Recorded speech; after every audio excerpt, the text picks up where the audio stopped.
जीवन में तू ना वो जीवन नहीं।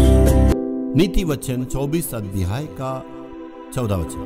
इसी रीति बुद्धि भी तुझे वैसे ही मीठी लगेगी, यदि तू उसे पा जाए तो अंत में उसका फल भी मिलेगा और तेरी आशा ना टूटेगी।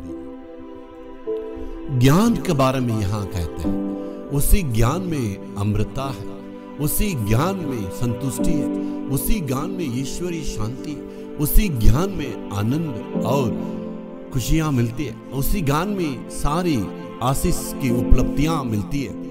परमेश्वर उस ज्ञान को देते हैं। हमारी आत्मा में उस ज्ञान के प्रति दिलचस्पी हमें रखना है। उस ज्ञान के लिए हमें कोशिश करना चाहिए। समझदारी होती है और ज्ञान बुद्धि भी मिलती है। दुनिया में जो मिलने वाली है किताब की पढ़ाई के द्वारा या दुनिया की अनुभव के द्वारा मिलती है, वो समझदारी कहते हैं, उसको बुद्धि कहते हैं। लेकिन उस बुद्धि को किस ढंग से कहाँ इस्तेमाल करना है, कब इस्तेमाल करना है, कैसे इस्तेमाल करना है, किन लोगों के बीच में इस्तेमाल करना है, उसके लिए ज्ञान की आवश्यकता है। बाइबल में 2 लोगों की उदाहरण दी गई है।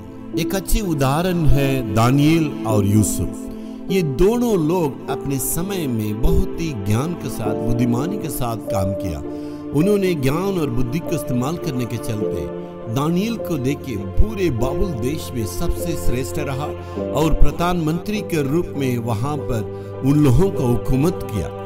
और यूसुफ को देखे पूरे परमेश्वर के ज्ञान के चलते वहां पूरे देश के आशीष का कारण रहा।